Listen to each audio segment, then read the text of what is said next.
Elections జరుగుతుంది అని చెప్పి ఎంపీటీసీలందరినీ కూడా సేఫ్టీ మెజర్స్ కింద పోలీసుకి హ్యాండ్ ఓవర్ చేస్తే పోలీసు వాళ్ళు ఈ రోజు పెనుగొండ ఆడియో ముందర వాళ్ళందరినీ కూడా హాజరుపరుస్తానని చెప్పి టీడీపీ వాళ్ళకి అప్పగించిన పరిస్థితి ఈ రోజు పోలీసు వ్యవస్థ చేస్తా ఉంది అంటే ఎక్కడికి వెళ్తా ఉంది ప్రజాస్వామ్యం? నిజంగా ఫ్యాక్షన్ కి ఫుల్ స్టాప్ పెట్టిన జగన్మోహన్ రెడ్డి గారు ఈ రోజు మళ్లీ కొట్టుకునేట్లా పోలీస్ వ్యవస్థనే ఈ రోజు చేస్తా ఉంది, ఎంకరేజ్ చేస్తున్నారు. ఈ రోజు వాళ్ళని హ్యాండ్ ఓవర్ చేసి టీడీపీ వాళ్ళకి భయభ్రాంతులకు గురి చేసి మన ఎంపీటీసీలందరినీ కూడా టీడీపీ వాళ్ళ ద్వారా కంప్లైంట్ పెట్టించి వాళ్ళకి హ్యాండ్ ఓవర్ చేసిన కార్యక్రమం చేస్తున్నారు. నిజంగా ఈ వ్యవస్థను మేము ఈ రోజు ఖండిస్తున్నాము. మళ్లీ ఈ పెనుగొండగడ్డ పైన కానీ రాప్తాడుగడ్డ పైన కానీ వాళ్లే ఈ రోజు పోలీస్ వాళ్ళ ఫ్యాక్షనిజం ని ఎంకరేజ్ చేసే విధంగా చేస్తున్నారు. ఖచ్చితంగా ఈ రోజు ఈ పోలీస్ యంత్రాంగం, అధికార యంత్రాంగం అందరినీ కూడా కొట్టుకుంటున్నారు. చూడండి, ఆడ కొట్టుకుంటున్నారు. పరిస్థితులు చలిజారి విధంగా పోలీసులు వివరించినారు. నిజంగా ఈ రోజు న్యాయాంగం, జ్యుడిషియరీ షుడ్ ఇంటర్వ్యూన్, మనకు న్యాయం కలిగించాలని ఈ రోజు నిజంగా జ్యుడిషియరీ వాళ్ళు ఈ రోజు వచ్చి మధ్యలో ఇంటర్వ్యూన్ చేసుకుని మనకు న్యాయం చేయాలని మేము మీడియా ద్వారా కోరుకుంటున్నాం. అదేవిధంగా గాడ్లపెంటలో కూడా ఎక్కువగా మనకి అక్కడ సపోర్ట్ ఉన్నా కూడా పూర్తిగా ఎంపీటీసీలు మనోళ్ళు ఉన్నా కూడా అక్కడ ఎమ్మెల్యే గారు, కదిరి ఎమ్మెల్యే గారు కూడా ఇంటర్ఫియర్ అయ్యి ఈ రోజు అక్కడ కూడా నిజంగా ఎంత అన్యాయం చేసే ఒక కార్యక్రమం చేస్తున్నారు. పూర్తిగా మనకు అందరూ మన వాళ్ళే ఉన్నా కూడా, ఫోరం మనకు ఉన్నా కూడా ఈ రోజు వాయిదా వేయడం జరిగింది.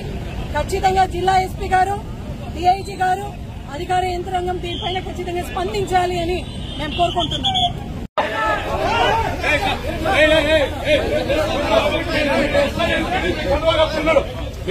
పంపించారు.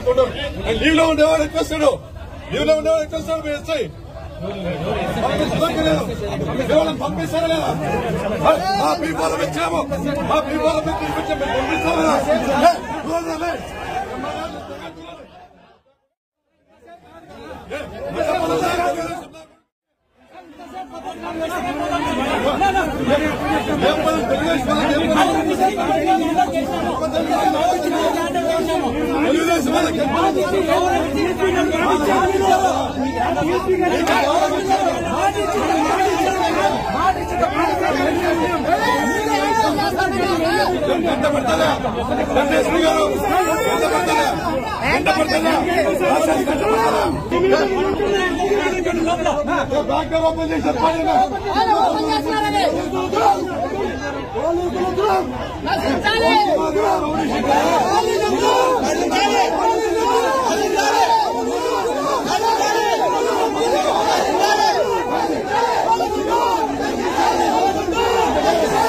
రామగిరి ఎంపీడీఓ ఆఫీస్ చుట్టూ 100 మందిని గూండాల్ని మోహరించిన తెలుగుదేశం పార్టీ వాళ్ళని కట్టడి చేయడంలో విఫలము కావడం జరిగింది. దానివల్ల ఈరోజు వైఎస్ఆర్సీపీ సభ్యులు హాజరు కాలేదు.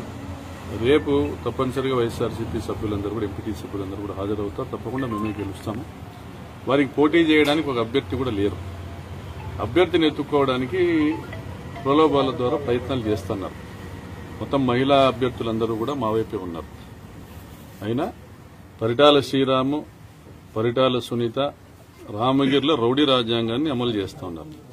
జిల్లా ఎస్పీ గారు అక్కడ ఉండి పర్యవేక్షించినప్పటికీ కూడా రామగిరి తెలుగుదేశం పార్టీ ఆఫీసు దగ్గర దాదాపుగా 100-150 మంది, ఎంపీడీఓ ఆఫీస్ చుట్టూ దాదాపుగా 500-600 మంది, అదేవిధంగా చెర్లోపల్లి పెట్రోల్ బంక్ దగ్గర ఒక 100 మంది, కుంటిమద్దిలో ఒక 100 మంది, ఎన్ఎస్ గేట్ దగ్గర 100 మంది, అంటే దాదాపుగా 1000 మందిని మోహరించి ఎన్నికను అడ్డుకునేటువంటి ప్రయత్నం చేస్తున్నారు. మరి సిగ్గుండాల పరిటాల సునీతకు, పరిటాల శ్రీరామ్కి వాళ్ళ సొంత మండలంలో ప్రజాస్వామ్య పద్దతిలో ఎలక్షన్లు జరుపుకోలేని పరిస్థితిలో ప్రజలలో ఏం విశ్వాసం సంపాదించుకుంటారు? వీళ్ళు ప్రజాస్వామ్యం పైన ఏమి నమ్మకం ఉంది వీళ్ళకి? ఎన్నికలు ప్రజాస్వామ్య పద్దతిలో జరగాలి. వాళ్ళ ప్రభుత్వంలో జరిగిన ప్రతి ఎన్నిక కూడా స్థానిక సంస్థల ఎన్నికలు దౌర్జన్యకరంగానే జరిగినాయి. గతంలో 2017లో కనగానపల్లి ఎంపీపీ ఎన్నికల్లో స్వయంగా పరిటాల సునీత దాడికి పాల్పడింది ఎంపీటీసీల మీద. ఒక ఎక్స్ అఫిషియో మెంబర్గా ఎన్నికల హాల్లోకి ఆమె వచ్చి ఆమె వీక్షించవచ్చు, ఆ ప్రాసెస్ ని గమనించవచ్చు. అంతేగాని ఆమె ఎన్నికల్లో పాల్గొనేదానికి హక్కు లేదు, ఓటు కూడా లేదు. అటువంటి పరిటాల సునీత 2017లో స్వయంగా వచ్చి ఒక ఎస్సీ మహిళ పైన చేయి చేసుకుంది, ఒక బీసీ ఎంపీటీసీ మీద చేయి చేసుకుని బలవంతంగా చేతులెత్తించి ఎలక్షన్ తనతో జరిపించినారు. సో ఈ రోజు అటువంటి ప్రయత్నమే చేయాలనేసి వాళ్ళు భావించినారు. అయితే రామగిరిలో ఈరోజు భద్రత కల్పించలేని పరిస్థితుల్లో పోలీసు యంత్రాంగం ఉందనే అభిప్రాయంతో ఈరోజు రామగిరిలోకి మా ఎంపీటీసీని పంపించలేదు. రేపు మళ్ళా తీసుకొని వస్తాము. ఈరోజు కోర్టును అప్రోచ్ అవుతున్నాం. కోర్టు ప్రొటెక్షన్ ఇవ్వమనేది ఎంపీటీసీ 144 సెక్షన్ విధించడం జరిగింది. ఎంపీడీఓ ఆఫీసు చుట్టుపక్కల పరిధిలో రామగిరి గ్రామంలో 144 సెక్షన్ ఉంది. మరి 144 సెక్షన్ అమలు చేయని పరిస్థితుల్లో పోలీసు యంత్రాంగం ఉంటే ఎన్నికలు సజావుగా జరుగుతాయనేటువంటి పరిస్థితి ఎక్కడుంది? మరి ఇదేనా మీరు కోర్టుకి ఇచ్చేటువంటి సమాధానం? హైకోర్టు క్లియర్ గా ప్రొటెక్షన్ ఇవ్వమని చెప్పింది సభ్యులందరికీ. మరి ప్రొటెక్షన్ ఇచ్చే విధానం ఇదేనా నేను ప్రశ్నిస్తా ఉన్నాను. రామగిరి మండలం ఆఫీస్ చుట్టూ కూడా వాళ్ళ గూండాల్ని మోహరించి ఉన్నారు. తప్పనిసరిగా ఈరోజు రాష్ట్ర వ్యాప్తంగా ప్రతి మండల ప్రజా పరిషత్ స్థానంలో కూడా వైఎస్ఆర్సీపీనే గెలిచింది. అదేవిధంగా రామగిరిలో కూడా రేపు గెలవబోతాం.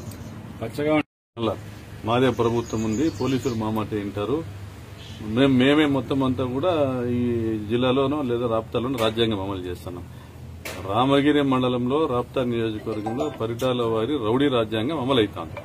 ఈరోజు రాప్తాడ నియోజకవర్గాన్ని శిఖండి సామ్రాజ్యంగా మార్చింది పరిటాల సునీత.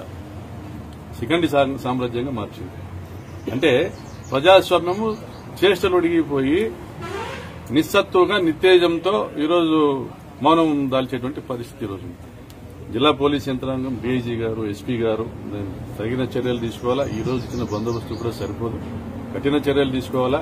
రేపు రామగిరిలో ఎవరిని కూడా రానివ్వకుండా వాళ్ళు అడ్డుకోగలిగితేనే ఎలక్షన్ సజావుగా జరుగుతుంది. వాళ్ళు అటువంటి పరిస్థితి లేదనే పరిస్థితి, ఎన్నికలు సజావుగా జరిగేటువంటి పరిస్థితి లేదు. ప్రజాస్వామ్యం అనేది democracy will be defeated, the purpose of the election will be defeated. కాబట్టి ఇది నిర్ణయం తీసుకోవాల్సింది ఎస్పీ గారు, డీఐజీ గారు. మాకు చెప్పడం కాదు మీ వాళ్ళని రానివద్దండి అనేసి. వాళ్ళు అక్కడ టీడీపీ వాళ్ళని రానియకుండా కట్టడి చేయలేకపోతే హౌస్ అరెస్ట్ చేయండి. పరిటాల సునీతను, శ్రీరామ్ను హౌస్ అరెస్ట్ చేయండి. ఎక్కడికక్కడ గ్రామాల్లో వాళ్ళని అక్కడికక్కడ అడ్డుకోండి. అన్ని మండలాలకు కూడా వాళ్ళ పోలీస్ యంత్రాంగం ఉంది, ఎక్కడికక్కడ అడ్డుకోవచ్చు కదా. అడ్డుకోకుండా అందరిని తీసుకొచ్చి రామగిరికి వచ్చేలా చేసి ఒక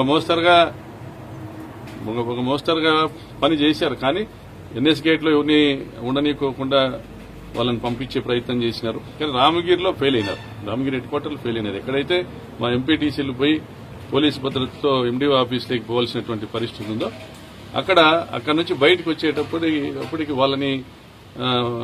వాళ్ళు క్యాప్చర్ చేసేటువంటి ఒక అట్మాస్ఫియర్ క్రియేట్ చేసినారు. దాన్ని అడ్డుకోలేకపోయింది పోలీస్ డిపార్ట్మెంట్. కాబట్టి ఇంకా బెటర్గా రేపు బందోబస్తుని ఏర్పాటు చేసుకోవాలని కోరుతాం.